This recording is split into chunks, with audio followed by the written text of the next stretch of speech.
Hello, Ryan Garland. I am your host of The Paradigm Shift. I cannot wait to expose the true inner depths of institutional wealth building and how to dig deep into real estate investing.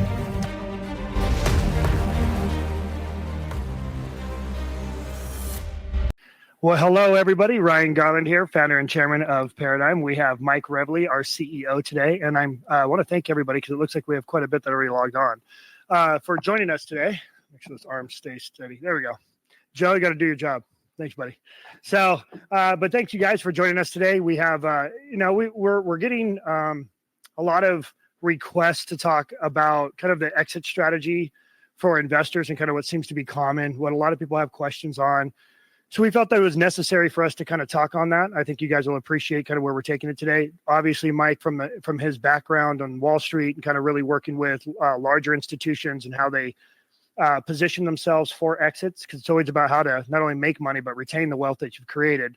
So Mike has just got a ton of knowledge on how a lot of guys are maneuvering around for taxes, but really just talk about our experience with what's happening with the barn caves, what's happening right now with Lake Havasu, and just kind of Paradigm in general. So we thank you guys for joining us today. Mike, thank you, buddy, for joining us as well. And what would you like to talk about first? You want to talk a little bit about all the things we have going on, just so we can kind of give more of a background for some of the new participants? Right, I think that's great because I'm on the front lines with a lot of our investor calls. And I think the one thing that they're surprised, because they're obviously getting information on our current project, the Barn Caves, but that's really just one of many that we have going on here in Havasu and really, in other parts of the country. And I think they're surprised by the sort of the depth and breadth of what we're doing overall as Paradigm and where that vision takes us from here, right? So investors, they want to know what you're doing now, of course, but they also want to buy into what you're going to do in the future. And I think if you look at the Barn Caves project, it's very unique, obviously, and people buy into that sort of unique nature of that particular development. But there's a genesis story to that, right? And that the genesis is here in Lake Havasu, where you really got your start as Paradigm Development right here in Havasu, and we're wrapping up, 200,000 square foot development of man caves here in Havasu. So I think that genesis story is something that I think people need to understand more about Paradigm. We need to hit that a little bit, let people understand exactly what we're doing here and how that translates to where we're going to be over the next 3 to 5 years, and how we're going to essentially, from an investor standpoint, make sure that, we're executing on that vision. Yeah. And I think that's fundamental. I think the Paradigm, it's fundamental to understanding who we are as a company and then our projects. And from an investor standpoint, what the endpoint is, right? Because everything that we're doing in Paradigm, and I think this is important, is that the time frames that we're looking at from an investor standpoint are short. They're short duration assets. They're 1 to 4 years, right?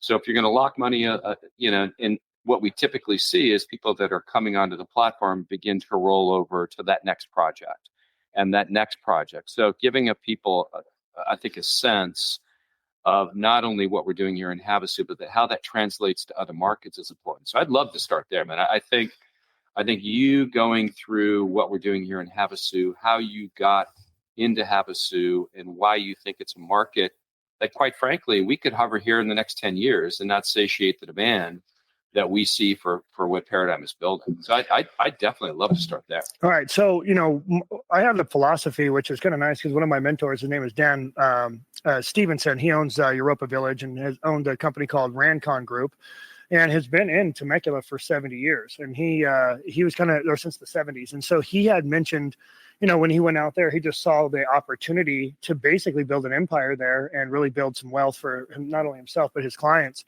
And so he just kind of stuck with inside that geographical area and really has done an amazing job, probably the best reputation in the area for development. So I kind of have that same philosophy. And I think really it stems from just being a kid and coming out here, and then my father retiring and moving out here. And so what has happened since the pandemic, because that's really started to kind of open up our eyes as far as the migration and really watching the data of everyone's spending habits and so forth. And right now in Lake Havasu, not only we have 225,000 square feet, which is Paradigm Storage, Barn Caves is roughly 530,000 square feet. And to give you guys an idea, in this little location off Retail Center Drive, which again, this is on the north side, right next to the mall and across from the airport, we share a property line with Paradigm Storage with Home Depot. The entire retail center, as far as Dillard's, the mall, Walmart, Home Depot, was it JR Motors, JCPenney, all of that retail over there is roughly 730,000 square feet. If you look at the numbers just right here that Paradigm's building is equal to, it's another 750,000 square feet or so under roof. And so ultimately, when you look at it from, let's just say from the city's perspective, or you look at it from, a vertical perspective, that's a lot of square footage under roof. And we're ultimately doubling the amount of development that's already in place here on the north side. So when you have that much going in, you're more of an institutional player. People start looking at you differently. And if you have a proof of concept and things that you're making money, that really starts standing out. So Paradigm Storage, guys, is probably one of the best examples to start with. But to move forward, separate to that is you have Boathouse as well. Boathouse is 49 units. It's a Paradigm Storage product. They're condo mapped, but it's a little bit, I would say, more affordable just because of the location. It's out there by the 40 and the 95. Paradigm Storage is within the city limits, so it's a little bit closer to home. So people will obviously spend a little bit more to be closer to their home. So, and then we have our headquarters that we're building, and we don't talk about it much just because it's our kind of our like little secret weapon or what have you. But that's a 20,000 square foot office building. Ultimately, it's a 20,000 square foot house. It's just a big office, and that's right here off Dover and Industrial. So it's central part of town, closer to the water. And then we have, we have barn caves in the gym, right? So you have 4 different models that are really going on here. And the demand is continuing to show. Example, today, I think we have an offer coming in for another 5 units just in Paradigm Storage. And my broker, which everybody knows, Eric Adalia, he texted me and said, with this velocity, given the amount of units that we're selling, by the time this project is completed, meaning the buildings are up, we have already sold all of the units. So to be able to say in this volatile market, in this environment, you're still able to produce an asset that is holding and investors are comfortable with, that's a big deal. So it does open up the doors for larger institutional investors. And we're going to talk about JP Morgan here in a minute. But that really kind of gives you an idea on how we're hanging our hat here, but the data does support it. It's really nice for a group like us to be able to have our resources, whether it's subcontractors, the relationships with the city, architects, engineers, city engineers. When you know kind of how people maneuver, it allows us to actually have a well-oiled business. So that's where a lot of the heavy lift is gone. So being able to kind of hone in on an area that we see the demand, the data is supporting it. Baby boomer spending habits is there. Healthcare is a big on the forefront, is the city too. We can kind of come in and build these assets that we think are going to continue to have the demand. So that's really important. But again, really, what's the next step, right? So, okay, we build these things. Now it's about the exit. The exit's always really important. And even today, I was talking to one of my favorite investors, and she's been with me for a long time, and she's in every one of our projects. And she's like, Ryan, I'm about to make a bunch of money on Paradigm Storage. What about taxes? What do I need to do, right? And legally, I can only guide so much because we're not advisors, but we could say, well, this is what we're doing, and obviously we want everybody to cross their T's and dot their I's. But right now, if you haven't seen some of the stuff that we've had in the past, we actually brought on a tax attorney that really does a lot of deferred sales trusts. So we've already been in the game of trying to position our investors to see other options to position themselves to not only retain the wealth that they've created on that equity kicker, but maybe reposition it and continue to earn, or even to start shifting it and diversifying, what have you. So really, that's what's happened with the barn caves. Really kind of started that too, guys. Where, for example, with solar, we can pass on the tax credits to our investors on solar, and therefore, for the next 4 years, you're getting tax credits on your K1s or your 1099s. It depends on when we start issuing distributions, but you're starting to get some tax advantages on maybe some additional income that you have coming in on through those K1s. You can start saving on taxes. So there's a lot of little things like that, the developers like us that need to continue to be sensitive to, not only for our own income, but to continue to provide those resources to our investors. So with that said, Mike, let's talk a little bit about some of the things and conversations that you're having with clients about taxes, and really kind of what you're seeing most people are leaning towards. Now, again, we know about the IRAs and people rolling over, but what seems to be the common conversation, because we are getting ready to pay off our investors on Paradigm Storage. And so we're already starting our phone calls to welcome and thank them now, and thank them for being a part. But what are you seeing? I think from an investor standpoint, the typical things that I hear, people looking to do, and we've seen this in Paradigm Storage, I think in particular, right, is the 1031 exchange. Mm-hmm. I'd love to say it's a 1031 exchange into a unit in the barn case. We're not there yet, right? That's a fund.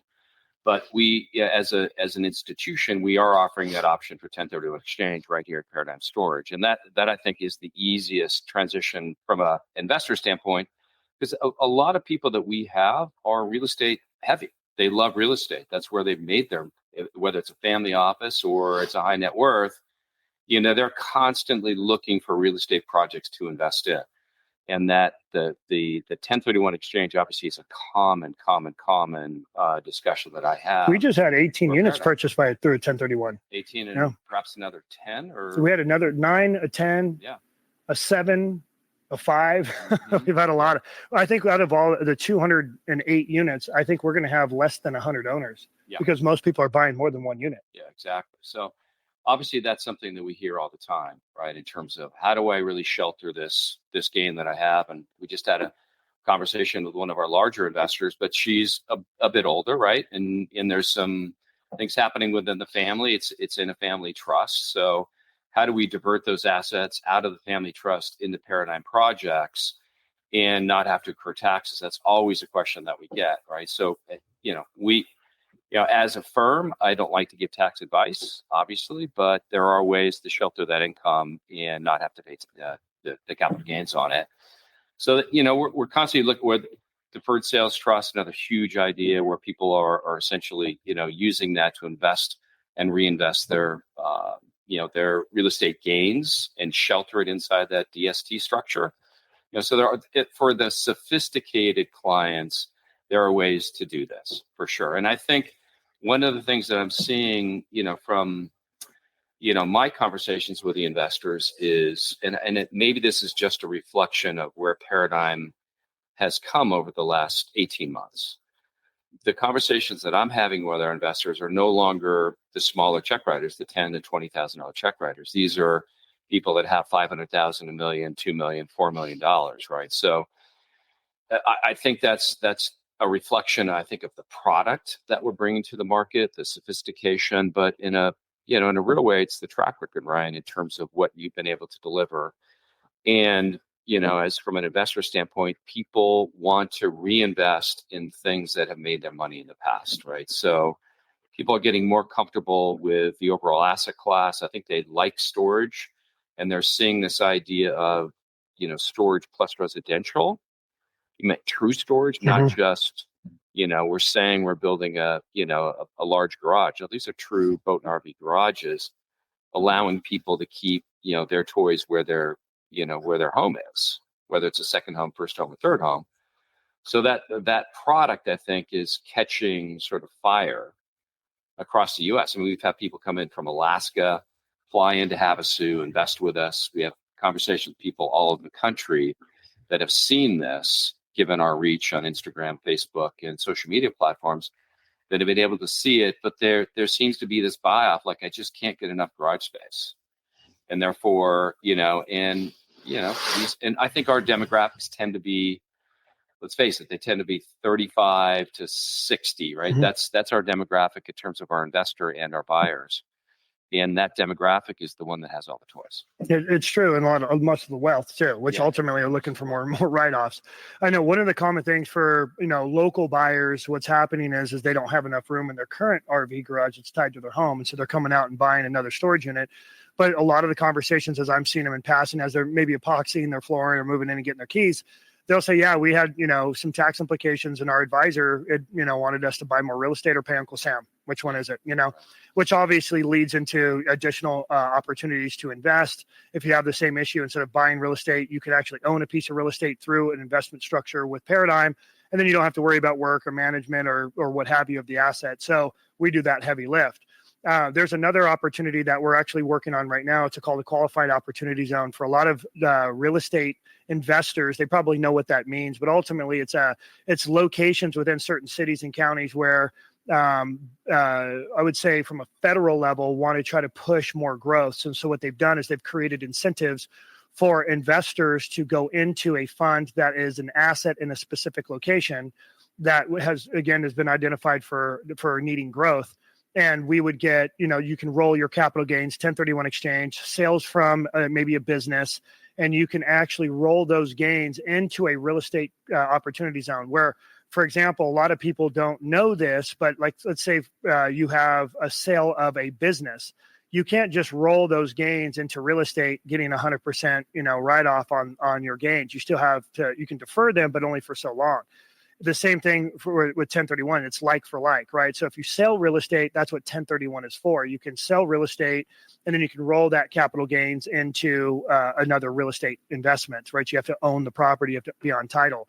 So yeah, like for like. What we're doing is ultimately it is like for like. It's real estate, but you can also sell businesses or any other assets and invest that into a real estate fund and get those tax advantages. So that's another fund that we're actually looking to open, because so many people and investors are going, Ryan, not only do we want the more diversification, we want to stay in real estate. We're getting a lot of profit on your end, but how do we maneuver for taxes? So it's either you could roll into some of the other funds. So what's happening is we're just kind of, ears to the ground and maneuvering our structure. And really doesn't matter the construction, the product, all of that, it has its own merits. The same thing in Paradigm Storage. We know that there's a demand for it. The only difference is the location and the way we structure the fund for those tax advantages for our clients.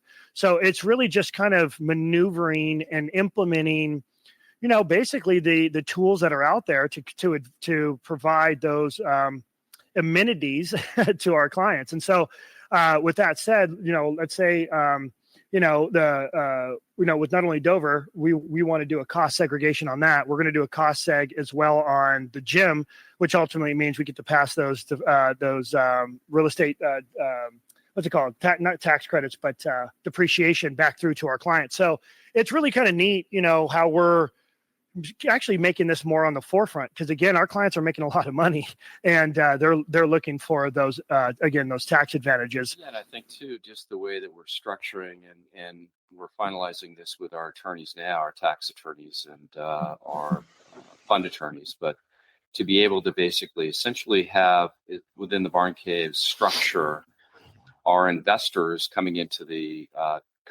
fund and actually viewing this as sort of a pass-through, right? You're actually purchasing a lot as you're coming in to the fund, and then maneuvering this so we can roll over the principal and profits into that down payment and have it in a tax-advantaged way, right? So this is, in a way for us, we're trying to stay at the forefront of, real estate and tax law and be able to essentially help our clients manage that. Because I think in particular, the Barn Caves is a unique product, right? Because it's being seen as a high return investment. And we have plenty of people that are just saying, look, I love 31.5% projected return on it. And I sort of get it. It's 93 units. It's not, you're not building 1,000 homes somewhere. You're in your home market. You're building, sure, it's a $75 million project, but it's understandable, right?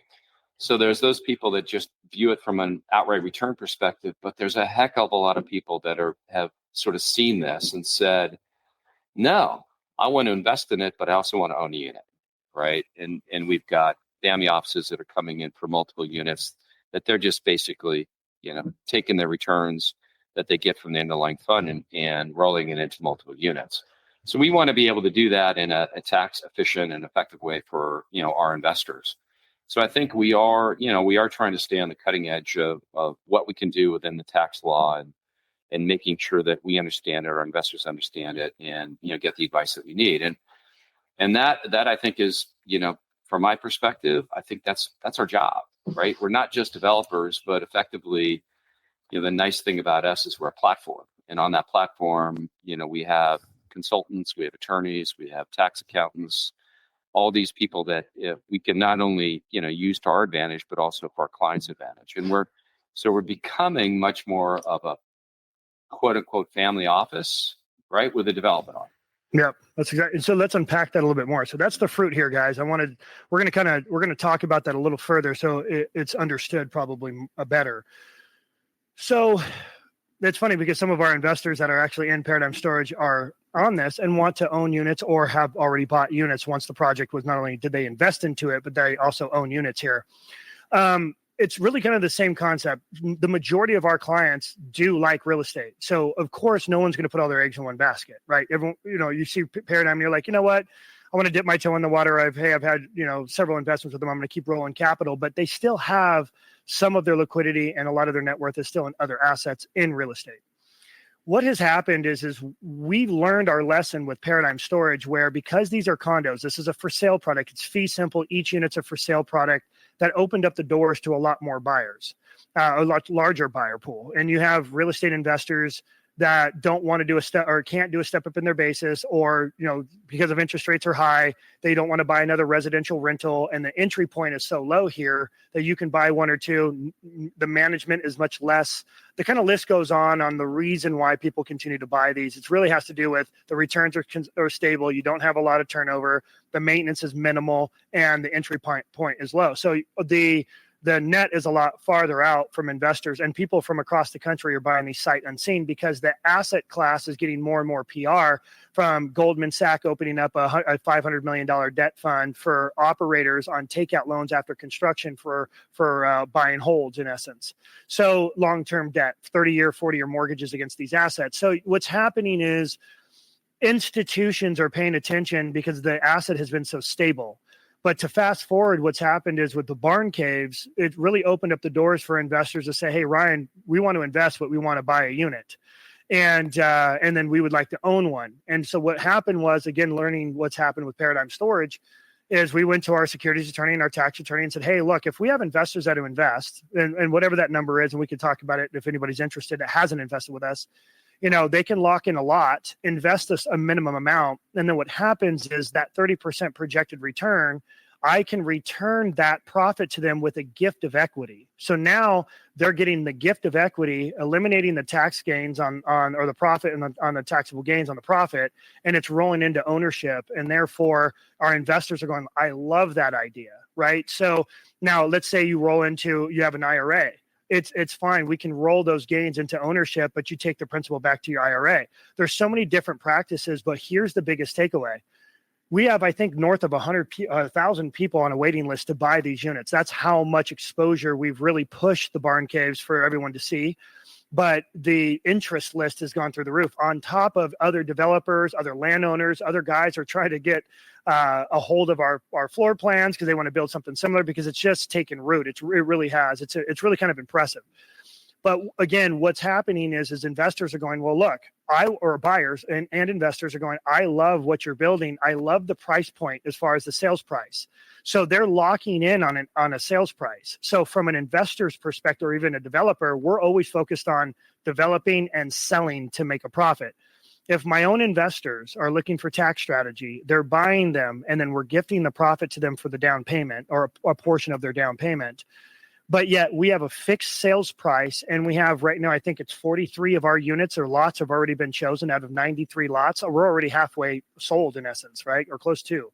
So what's happening is now the investors that aren't necessarily know the location or don't want to own a home, own one of them, is looking at it from just a straight raw investment, get my money back, move on, or maybe reinvest. What's happening is they're going, well, hold on, you already have set purchase prices. You already know so your pro forma and your projected returns are pretty locked down. The really only thing that we need to focus on is building them on time and on budget to stay on that pro forma projection. So it really has created a lot of institutional players to start paying attention to the demand, because that's a testament to demand, people wanting these. It's a testament to be able to build them at a cost that is favorable and affordable and attainable. It's a testament to the nature of the development and the fact that the majority of it is steel buildings, which lowers insurance costs, not only from a development side, from a construction side, but for an end buyer's homeowner's insurance policy is actually significantly lower to have a steel building, all the way down to the technology that we're implementing for fire protection, which is we could talk about on another webinar. But all of these things are changing the landscape of how planning and approvals are being done internally with the city at a private level or public level, down to how architects and engineers are trying to add value to developers by developing let's just say the structural engineering of these buildings, where you can deliver the structural steel on one truck and it's cheaper for logistics and transfer and keeping the costs down. I mean, the list goes on what we've created. So when investors, the sophisticated people that want to know what they're getting themselves into, are going to pay attention to all of this, and then pay attention to what the world is talking about as well. So with that said, again, this is what's happening is these investors are going, Ryan, we love where you're going, because not everybody knows this. We're working on buying another 37 acres right behind, just west of Paradigm, Barn Caves, by the way, because the demand is there.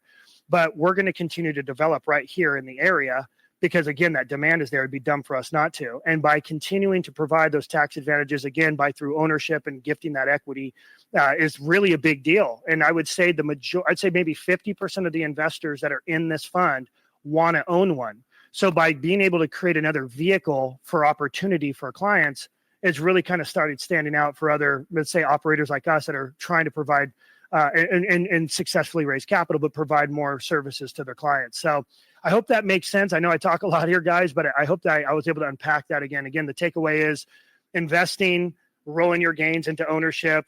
If you have, depending on the vehicle in which you've invested in, you can get some of that principal back plus some pref if you need it, but you're not getting taxed on those gains.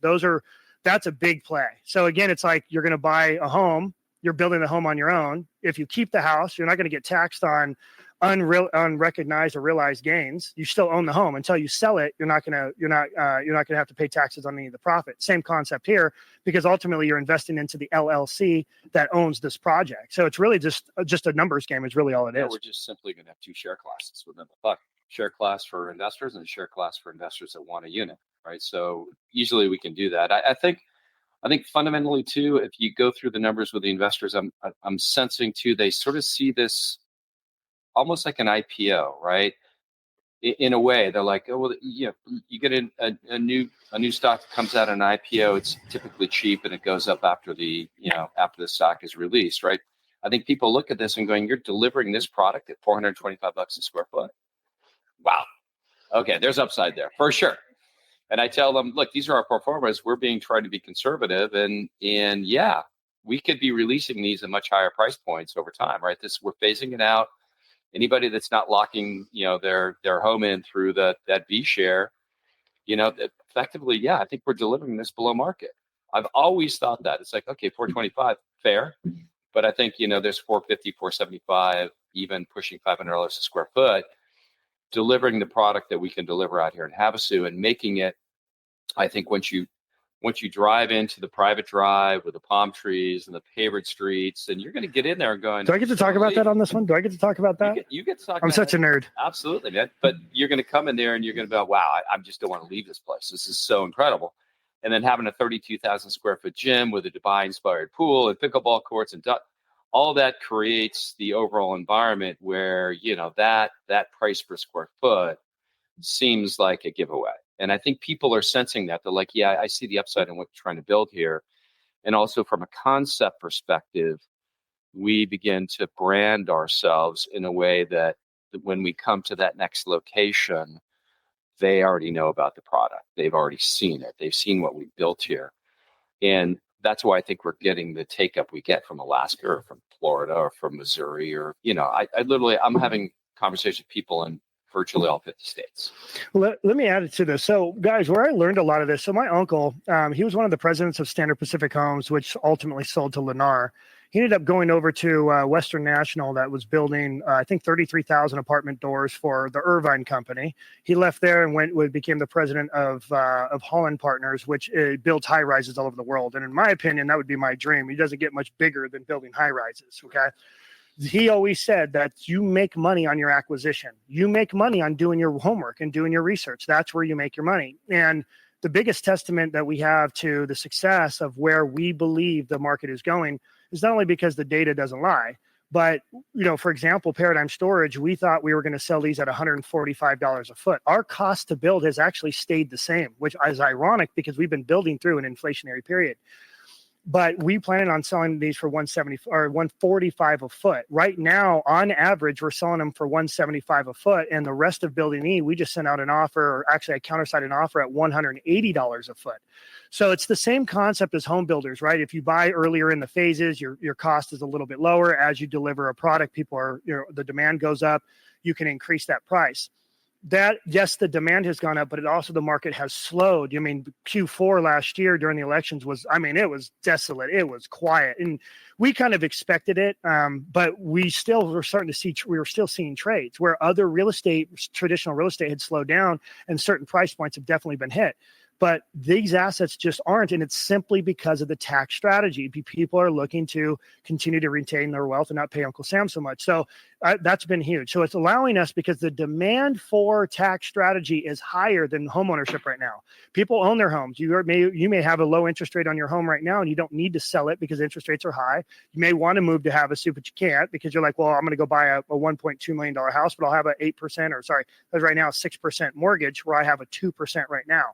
So it's a lot of people aren't making those moves just because the rates aren't low, but they're looking for those tax advantages. So to move over, and this is actually probably one of the most important things, and I think I announced this before, and if you guys were to Google Apex, APX, I believe they just bought 630 acres from the state, just west, and it's kind of northwest of the mall here, which is ultimately a left-handed rock throw away from us, to Apex. I think it's like 10.2 or 10.3 million, 630 acres. And then they're splitting that down the middle to the owner of Viewpoint South Point, which I think there's like, 400 homes or 500 homes over there, which is literally, you can see it when you're standing at Paradigm Storage. And then the idea is they're going to build a lot more homes. So the demand is going up. But if you're seeing a 630 acre acquisition, where there are two of the larger home builders in the area, and including me, I'm going to actually end up taking 37 acres from the guy who owns Viewpoint North Point, for us to build more in that area as well. The demand is clearly there. And these are institutional capital-backed players. So, we're really kind of in that same lane as they are. We just have a different product. They're building regular one-story, RV garages on the next to the one-story house. Their product and what we're doing are two different worlds. So there's no real competition. But if you were to Google that, what you're going to see is that they actually implemented Paradigm's gym and the barn caves in their PR when they were telling the world what they just did. So Paradigm has really created kind of this momentum for the north side to pick up. And I won't go too far into even a possible partnership with the owner of the mall, but because that still hasn't solidified yet. But we have a lot of landowners that we're working deals with all over the place. But that'll kind of give you an idea of our projections on the growth. And so what's going to happen is the barn caves are going to be really the first residential that's this close to the retail that's going to be delivered after that acquisition. So I believe we're going to control the market. Right now, our pro forma is showing that we're going to be, just under $400 a foot. All the other sales in the area are north of that. So if we're already conservative on what we're selling and exiting these at, of course, investors are like, yeah, I want to buy them. You're going to be on the lower point already. But let's say investors, we decide to shut it down, and we only have, let's just say 43 units accounted for. My investors that invested, and this is important, same thing we did with Paradigm Storage, the rest of the units that are not accounted for by my investors, again, which have first right of refusal, we're going to start increasing the cost per square foot as we deliver the rest of those phases. So the other half of the project, if you will, I'm going to increase the sales price. And I do believe the market's getting better. So, and it's projected to get better by the time we deliver these units. I think we're all going to be in a much better position overall as an economy. With that said, that's going to change. Even the investors are walking into additional equity. Now, from a gift perspective and from a documentation, it's not. It's just you're going to buy a house, and I'm obviously for X price, and then we're going to end up selling the rest of the phases for higher. So you're automatically getting an equity increase as you have owned that property over time. And then again, you have all that development going up. So the point is that there's demand there. And I think the investors that are really digging their heels in to understand the barn caves and the location and what's going on in the city and where the demand really is, that's important. Lastly, and I'll open it up to you because I like to talk a lot if you haven't noticed, guys. They in the News Herald, they just mentioned that the airport has been kind of a nightmare for years and years. Okay. They have been trying to figure out a way to make this thing profitable. It has been a nightmare. We went over there because we have helicopters that are renting units from us because they can't find that, which is cool, right? Paradigm Storage has helicopters landing at it, but those helicopter owners don't have a place to park their helicopters. They don't want to leave it in the heat, and they don't have airplane hangars. So we approached the airport manager and said, listen, we can build these things. We're willing to help you. We'll make some money. It kind of aligns with our brand, but we also know that demand that the city's looking for. And if we had a larger airport, more hangars, we're going to have more buyers come in. Okay. So working with these brokers out here, that's where a lot of buyers are hesitant to even buy out here because they just don't have a place to park their stuff, their planes or what have you. So the idea is that we would try to help them build. So they just announced in the News Herald that behind closed doors, they're talking about expanding and building out the airport even further. So when you now have the city and now you have like the public side of things are really starting to bump up, or private, but public side of things are bumping up, and then the private side's already growing. I would like to think that this area is just really now starting to kick off for growth, and that mall is really starting to turn up too. So I don't know. I'm a little biased if you have mine, and I'm trying to make it beautiful. When you come down Retail Center Drive from the 95, I have 4 date palms that are like 25 feet tall. And because Paradigm Storage parallels the land for the barn caves, I'm going to just continue those date palms right in front of the gym and the barn caves and throughout the development. But that's going to be the main thoroughfare for people to get back there to where all those houses are going to be built. So I personally think that our location is really key here. Yeah, I think the location is key, and I think you've hit it. It's really North Havasu where the money is going into over the next 15, 20 years. It's the migration into this part of town. It's going to be our gym that you said has been sort of central to people that are looking at if they're going to move into that area, what's the infrastructure there, right? So talking about potentially even a new marina on this side of town. So I think, look, there and the city's lining that up for us. There's talks of it. We're not sure yet. Not sure yet. Okay. We have a lot of conversations. Okay. And there's a lot of talks of it. Yeah. That people that know what they're doing. So I just want to let you guys know. Okay. That. Fair enough. Maybe I'll put my own. But it would be nice to have something like that up there too. Mm-hmm. I think it's part of this whole development. I see that as possibly a good possibility. So yeah, like when we look at it, we're well positioned, locally here, and I think we're well positioned with the city. I think they're, every time you go into the city or Dennis goes into the city, I think we're getting that. Okay, it's Paradigm. Here's the quality of the build. Yeah, we understand what you're trying to do here, and I think there's a consistency which we're bringing to those conversations, which are important, right? Because you're exactly right. You've sort of flagged a couple additional developments that we're going to do here in Havasu, which is terrific. But there's no shortage of building the city out. It's really just beginning in terms of what I think is going to be the next really important phase for Havasu, right? Hotels, more infrastructure, bringing the big supermarkets in here. It's going to be an amazing, and especially north side of Havasu is going to be an amazing place to live.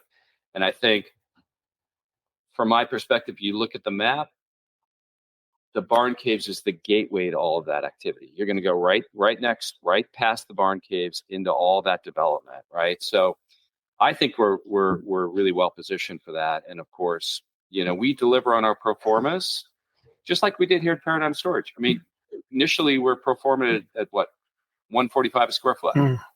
We're selling this stuff at $180, $185 a square foot, right? So I think if that's what I see for the Barn Caves project, and I think it sets the stage for Paradigm and what we do going forward, whether it's storage or it's storage plus residential. And that really brings us into the topic of how do you finance all this stuff, right? Because that's, from my perspective. Hold on. Before you go too far, because I know exactly where you're going. Okay. Anybody who has questions so far, because Mike's about to tee off on something that's really important for you guys to know. I can see it in his face. He's just biting at the bit to talk to you about it. If you guys have questions, please go ahead and start asking those questions now, and then we'll go ahead and answer them right after Mike talks about it. But this is also something that's very important. And again, it kind of goes in line with kind of the institutional side of things. Yeah, I think so. So, my background, as everyone knows, I think that's been on these before or have chatted with me. It's an institutional background, Wall Street for 10 years, private equity in Asia, taking companies public, so dealing with this idea of how to scale businesses and how do you bring the right financing mix to those businesses. When I was in Wall Street, I basically did debt deals for the largest companies in the U.S. I brought them, transactions all across the globe and swapped them back into U.S. dollars. And whether that was GECC or Toyota, this is sort of what I did early on in my career, right? So when I look at the Paradigm model, for me, it was Ryan's done an amazing job of building out, his reputation in social media and the crowdfunding area, which in a lot of ways essentially is, you create your own destiny through that model. And you do, your projects tend to be serial, right? One. There could be some overlap between those projects, but That capital raise means they probably take a little bit longer to do the capital raise. And because of it, you're also taking a bit longer to do the actual project itself.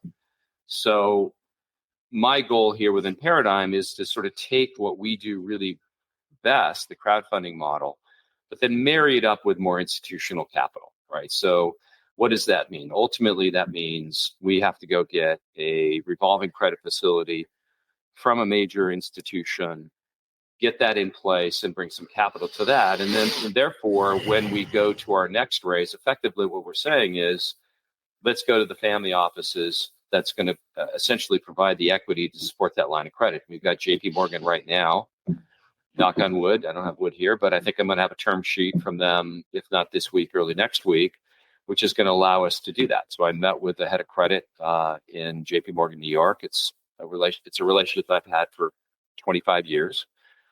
And when I was in their office explaining why I'm there now and why I wasn't there 3 years ago, and the differences in Paradigm from a scale, from an infrastructure, from a vision, and from our ability to execute, they took a look at that, and I just saw the light bulb go on, Ryan. It's like, they're like, oh, wow, okay, I love your business model. We here at JP Morgan want to get behind it. We want to basically be that lending institution that takes you from where you are today to that $3 billion company in 3 years. We want to be lending you as much money as you can possibly take, but let's structure it in a way that makes sense for you today, but you can scale into a bigger facility over time.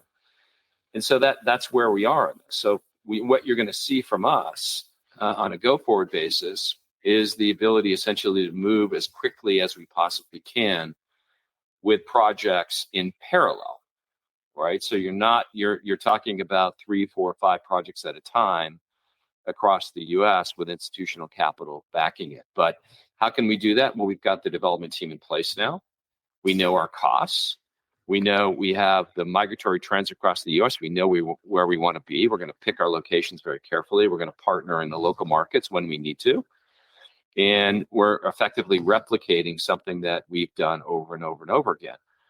In addition to that, what the guys at JP said, well, 2 things. One, I don't think anybody else is doing this. Are they? So, no, they're not the Barn Caves product. We haven't seen that. And number 2, we really like the fact that you're not taking this to Los Angeles, New York, Miami. You're taking this into areas which are, which they see as well, migratory areas, where you can get land a little bit cheaper, where the demand is going to be there over the next 10 or 15 years.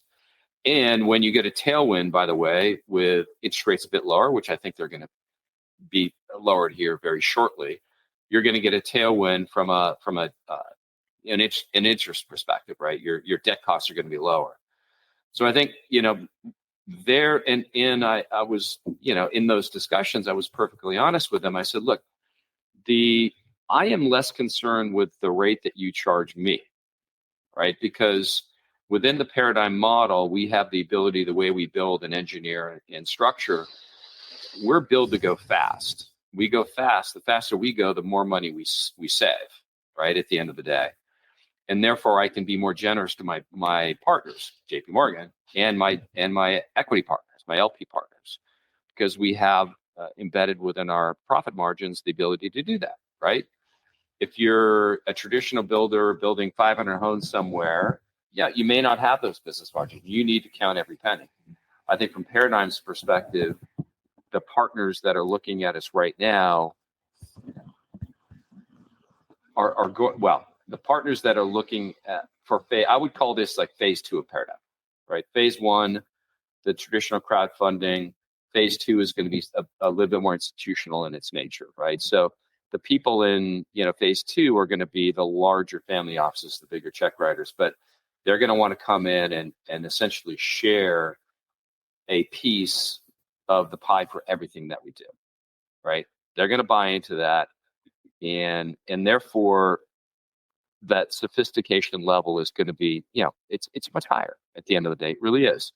So they have to buy into what you're doing, where you're going to do it, the time frames you're going to do it in, and then make sure that you as an institution, as Paradigm, are de-risking every part of that supply chain, right? Whether it's the debt, the equity piece, or the underlying, development aspects of it. And I think they bought into our ability to de-risk projects and our ability to deliver on time and on budget. So that's the key part of this for Paradigm. Now we enter this phase where, I would say it's not turbocharged because I don't want to use that word, but we're going to go a lot quicker and bring this sort of product out. And I don't know if you want to get granular on this stuff, but this can be like an amazing thing where we're putting a barn cave, unit on a truck, semi-truck, and delivering it to a job site and erecting it, in 2 days, right, from a framing standpoint. So we can go that fast, but that's the advantage of having more of an institutional capital. And I'll kind of open it up here too. What's kind of wild is I originally went into planning and designing this in a way that allowed us to go to the high dense areas, the downtown Nashvilles, the LAs, and build these in a way where you can go into a high dense area. You're looking for a high dense zoning. They're tall, they're skinny. They're kind of like those condo townhomes that are more affordable. That's how I looked at it originally. It morphed a lot from there and kind of went more into, we can make them luxury, believe it or not, with the same price as going more attainable. And so it's morphed over time and we got to a point where we are happy with it. But what's happened is a lot of other builders and developers started reaching out to us. So equal the amount of people that are interested in buying them. We've had landowners and developers across the country that are asking to buy our floor plans from us, or can we manufacture these buildings? So what's happening is from like a firm perspective, we're even thinking about setting up our own manufacturing so we can actually white label these products and start giving them to other builders and developers. So think about it, guys. They say that the people that made all the money during the gold rush are the ones that provided the picks and the shovels, right? If people can change the skin and maybe make some adjustments to walls or what have you, and we have that in place, then builders can actually buy these, put their name on it, we manufacture it and ship it to them, and we're handling everything from a back office side. So when you look at how many we can actually get out, institutions are looking at lending us the capital to do all of these things. So that's what Rev was trying to talk about is once these larger institutions are getting involved, they want a piece of all of the cash flowing perspectives that Paradigm has built into play. But what that does ultimately for you is create security. And our investors, regardless of how big these check writers, our current clients stick with us regardless, because there's other opportunities with inside the brand and that are inside the company that we still want all of our existing clients to be a part of. And we still will always open it to new investors. But what's happened is that I did not expect, I have to give credit to where credit's due. I told Mike, JP is not going to look at us, man. He's like, trust me, it's relationship based. I'm like, JP is not going to look at the density's not here. The Census Bureau's data is not accurate. You can't get the data unless you do private. And I do like some serious private research from a third party firm. And he's like, trust me on this. And I'm like, I know we have a good product, but will bigger institutions look at it? Because again, we're in a secondary market. This is an area where people are really moving to try to bring down their income or bring down their overhead. It's as much the population small. It just doesn't make sense for what larger institutions are looking at.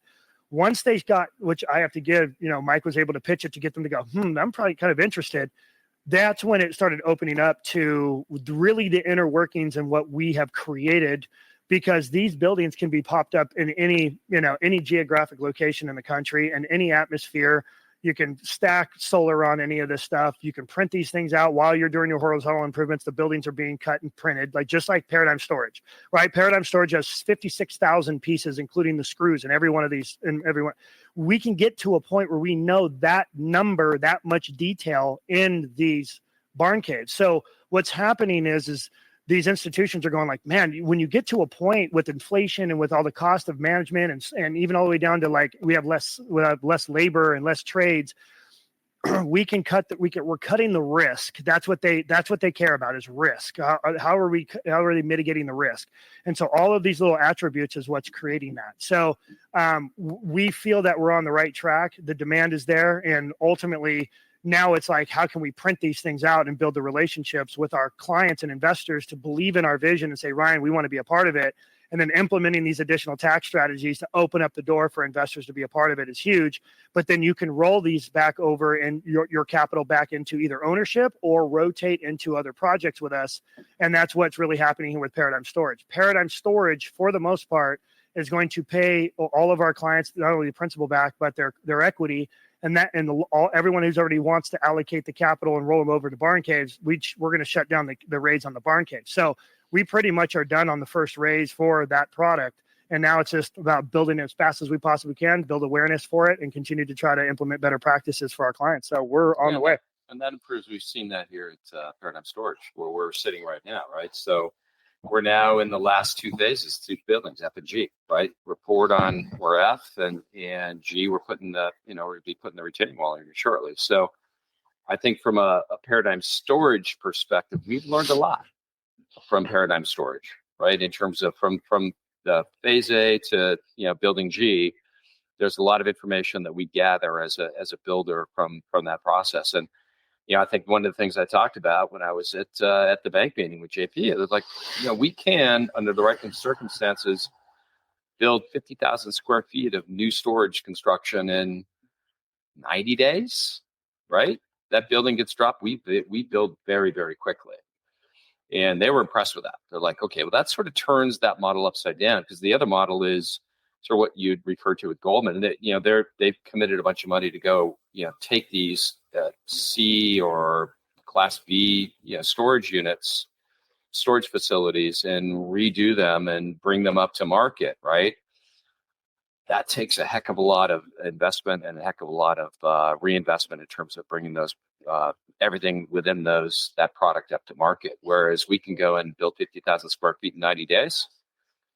Once we got the building engineered and dropped, we go very, very fast. So in a way, they were like, I think from a JP Morgan perspective, like, okay, yeah, I sort of see that, guys. Yeah, you've sharpened your blade on the storage side. You've got apartments going up in San Antonio. As a builder perspective, you cut your teeth. And now you've come up with a design which is unique in a lot of different ways, but you're not looking to put it necessarily in the high, where it's going to cost you $15 million for 18 acres or 20 or whatever it is, right? You're going into areas that are affordable, but has that migration. And we want to be in water. That's the other part of it too. We sort of feel like there's something about the boat world, the RV and boat world, that's part of our DNA. And I don't think that's, from a development perspective, certainly from an MFR perspective, that, people haven't focused on that yet, right? In addition to that, the way we build with steel and concrete, after the fires in LA, I have municipalities calling me up going, oh, wait, okay. So what can you actually do here? If we put in restrictions in terms of what that rebuilding looks like, what does this look like? Can these burn? Can they not burn? What's the wood content? From an insurance company, have they looked at your product, right? Because these municipalities are looking at all that right now and determining what they need to do on a go-forward basis to rebuild those communities, right? So I think the tailwind is there for, what we're trying to do, Paradigm's trying to build, and the vision that we have, which is great. I like to see that. It's not that I'm not going to go and rebuild Pacific Palisades or anything. It's not on the agenda right now. But I think, whether it's hurricanes or fire or, other weather, these structures are meant really, from our perspective, they could be anywhere, right? Florida has the problem, with their structures right now, whether it's wood or other building materials, right? So we have some advantages, at Paradigm in terms of what we're doing. I think we just parlay those advantages into markets that we think we can return the types of and maintain the types of returns that we're giving right now to our investors. Because ultimately, that's all that we care about at the end of the day. If we're not delivering the types of returns for our investors that we promise, then what's the point? There's no business. What's the point? So, and this is what, really going back to my experience, like, how do you scale? Scaling is important because you can scale too quickly or you can scale too slowly. And you've got to do it in a way effectively that you as an institution, as Paradigm, feel comfortable with. And from my perspective, within Paradigm, we're in a much different situation than we were 3 years ago. We know our vision. We have enough experience now as an institution to be able to deliver that and walk into the most serious, whether they're LP investors or banks, and provide the business model and the numbers to support what we're doing. So I think that goes a long way. And I think, and going back to my comment, is more and more of my conversations with investors, because if anybody's on this that I've spoken with, these are people that are much more comfortable with $1 million check or $2 million check. And that's just a function, I think, of where Paradigm has come and where we're essentially heading. So very happy to see that. And obviously for our investors that are currently with us, yes, Ryan's absolutely right. Regardless of what model we have from a financing perspective or a scaling perspective, we are always going to have an opening for our current investors. And there'll always be a crowdfunding aspect to what we do, because part of our DNA and part of Ryan's DNA is having, whether it's a large or small investor, he wants those people to participate with us, right? That's why we go to the extra length of setting up a Reg A, right, for everything that we're doing. So we can have those conversations with the investors that don't have $1 million. Let's face it. Well, and my philosophy originally, and we'll sum it up too, because our philosophy originally was, I grew up with a single father. My father didn't do very well, and I didn't go without, but I didn't do great. And so with the amount of relationships I built pretty much from being boots on the ground in the mortgage space, the people that started trusting me a long time ago were my own friends and clients that I was doing loans for, and they just kept believing in me and they just kept investing. And so over time, it's really just snowballed to where it is today. So we've made a lot of good decisions over the bad decisions to get to where we are. But with that, let's answer a couple of questions, and then I'll kind of tee off on that. And we'll try to stay at right at an hour for you guys, so we don't want to take up too much of your time. Again, if you guys have more questions, let us know. Chevy, so good question in regards to ownership. So what's happened is the 43 clients, and I could be wrong, Tiffany, our relationships manager, will correct me here in a little bit, but I think it's about 43 of our lots are already accounted for from current investors. When you look at, now mind you, for those of you that are on this, I have, for the most part, a personal relationship with you. I talk to some people more than others, and some people have things that happen in their lives and they call me because they're worried about the world and the market, and we just establish a better relationship. But what has happened is we knew that these properties are going to probably be a little closer together. To get rid of the riffraff of like Airbnb is really important. We don't want I don't like Airbnbs whatsoever. I've never wanted to own them. Airbnb in general right now is not doing so well. So we don't think even the investors that are really, or even buyers, investors that are looking at it from an Airbnb side that had maybe some experience in Airbnb are starting to consider not Airbnb them, which is good, because since we're going to own the HOA company, we're not going to allow Airbnbs, just so you know. And to go back to that is the 43 clients that I have in there that I have relationships with, I know what their overall goal is, to live here or be out here a handful of times a year, whatever it is. They don't want that riffraff either. So really what's happening is the nature of the owners that are inside this community, I'm going to know pretty much every one of them. And it's really kind of nice because it's like my own little network of like a real estate community of people own. And so listening to them, they don't want that riffraff either. And in fact, even for parking is kind of a problem for us to get, if you were trying to throw a big party, you'll be able to be okay to park it. But if you have 5 or 6 different units that are all throwing big parties at the same time, people are parking on the street, down like out by the gym street. So there's not a lot of extra room for parking, so that way the riffraff isn't going to be there. We're going to make a requirement that people have to pull their stuff in the garages, all that fun stuff, because we want to make this place look really good. Like, for example, we don't have street lights in every single one of the units that have the lights on the side of the garages, right? So like outdoor lighting. Every one of those lights on every unit on front and back, because some of the units, as have garages on both sides. They're, in essence, drive-throughs. All of those are all going to be lit by the HOAs. Now, mind you, the whole project is on solar, so the HOA is not going to feel it, but both sides of those lights will be on all the time. So if you're an owner and you come down the street, which, by the way, we're putting all the streets in pavers, but when you come down the street, every single unit will be lit up, and the unit owner doesn't have to pay for the electricity. It's all on the HOA. So it's really pretty neat on just the nature of what we're creating inside the community. And people just don't want that riffraff. And to be honest with you, I don't want it either. So the fact that we're not allowing short-term rentals is a big deal. To finish the question and answer it, long-term rentals, yes. So we will allow the long-term rentals, the 6-month, 1 years. We are going to choose a property management company that we know that will vet those tenants and do background checks and collect deposits and so forth. That'll be tied to the HOA as well, because they have to get approved to go through the gate anyway. So we're going to kind of sniff a little bit of that out and maybe provide those services to the people who own them and want to rent them out. Tammy, to answer your question too, we're going to be anywhere between 850 and 1.2. The largest unit's going to be 1.2, and the smallest unit's 852,000 is what we have right now. Real quick story, and I'll kind of start with one thing and then back into a story. We're even looking at, so one of the things that we learned about Paradigm Storage is people want, air conditioning units, they want all that stuff. So moving forward after our phase one, we started delivering our units completed, where we'll offer, our unit owners, if they want, epoxy floors or certain things done inside their units, we're helping them with that. And that's what people want. When you kind of get to know the culture of people out here or what the buyers like, they just want projects that are done, completed. They don't want to have to deal with the work. It's because they don't want to come out here. They just want to come out here and enjoy the time with their family or get away or what have you. They don't really want to work. Now, what we're doing, and I was actually trying to build an account and a relationship with Ferguson for appliances. What we're going to do for every one of our unit owners or buyers, we're going to sit down and you're going to have a design center, and you can adjust whatever cabinets and looks and hardware and countertops and flooring, and you could do all that. So we actually have a full-blown design center for our homeowners. And then ultimately, we're even going to allow appliance packages, and we're trying to partner with 2 or 3 really well-known furniture stores, not only here local, but even other ones that they would ship. And we'll actually have our buyers choose the furniture that they want, because obviously we'll have the dimensions. We'll have a couple of units you can kind of walk into and feel.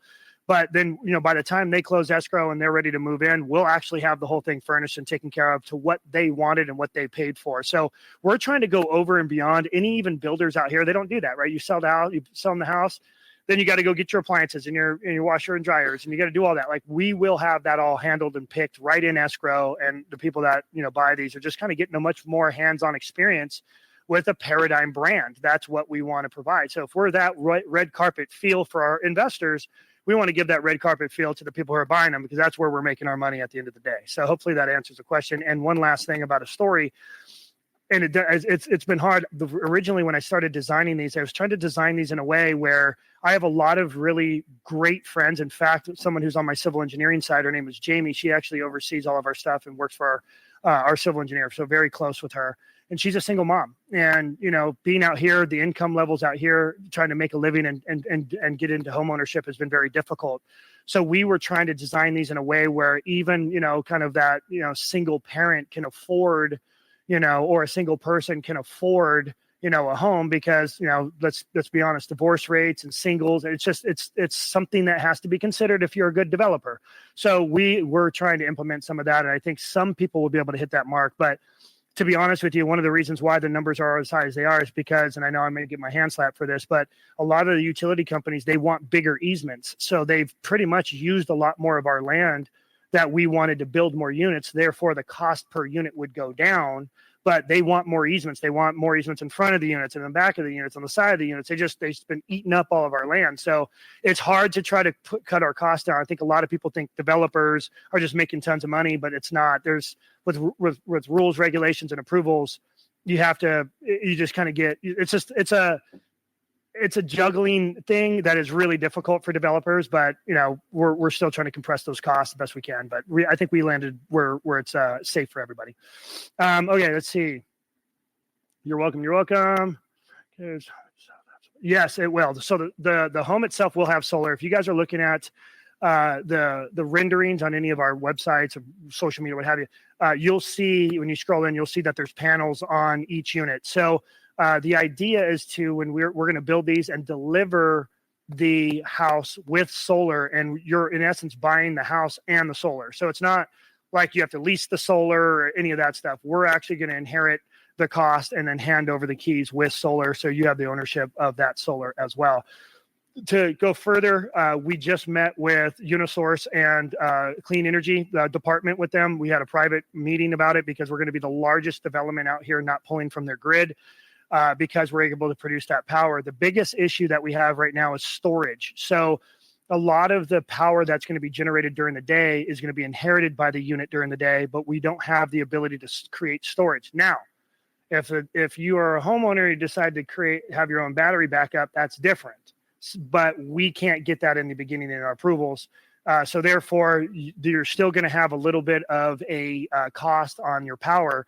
But during the day, when you're running your AC and you're pushing all that power through your unit, it'll be catered by solar. So, again, that's just kind of part of the approval process. In fact, because of the nature of the solar, we actually separated the buildings to 10-foot setbacks. So there's a lot of moving pieces, but we're trying to deliver this, and it will be delivered with solar. So we're past that part. How much of the project is funded already? I'd say we're north of half of the project. We've already, the biggest problem has always been getting through the approvals. All of that's for the most part done.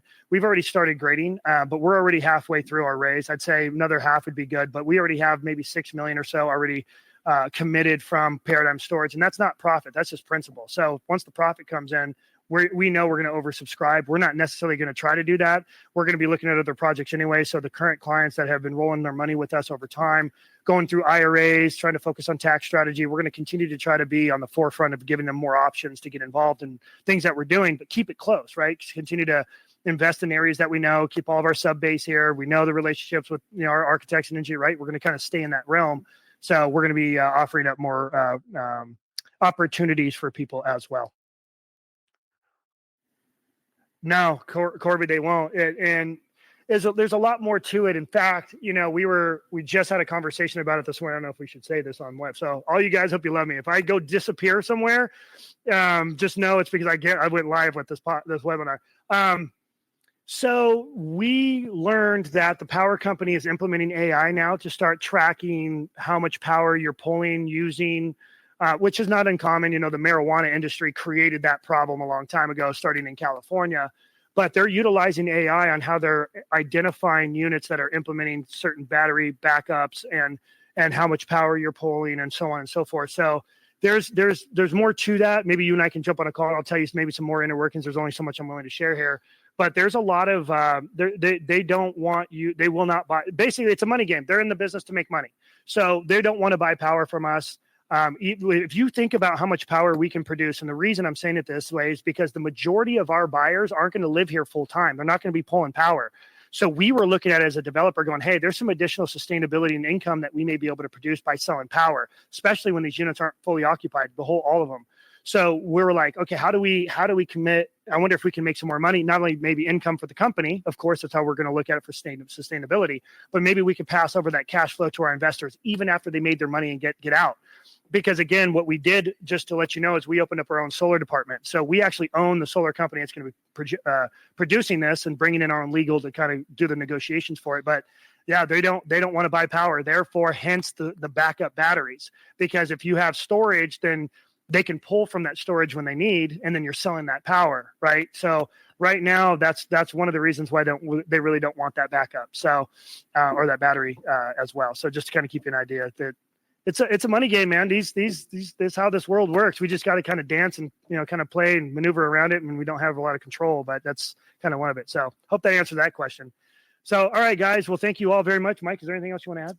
That's good, Ron. Cool, guys. We're actually not only going to let this go live for everybody that is registered, and you can watch it in a data room, but we're actually going to put this on our podcast platform as well. So if you guys want to share this to anybody, please do. As you guys can, hopefully you guys can tell, we put a lot of energy and effort into the design of this product. Obviously, if we really want to take this serious and go across the country in different atmospheres, if you will, different jurisdictions, there's certain compliance and codes and building practices that need to be implemented to be able to take it nationwide. So a lot of that is right here. It's implemented. We've gotten a lot of good positive PR, and really we couldn't do it without our clients and our investors. So truly, from my family to yours, thank you guys for all your trust and love. We see a lot of our current investors in here, and I hope we can continue to knock it out of the park for you guys. So until the next time, we really appreciate you guys.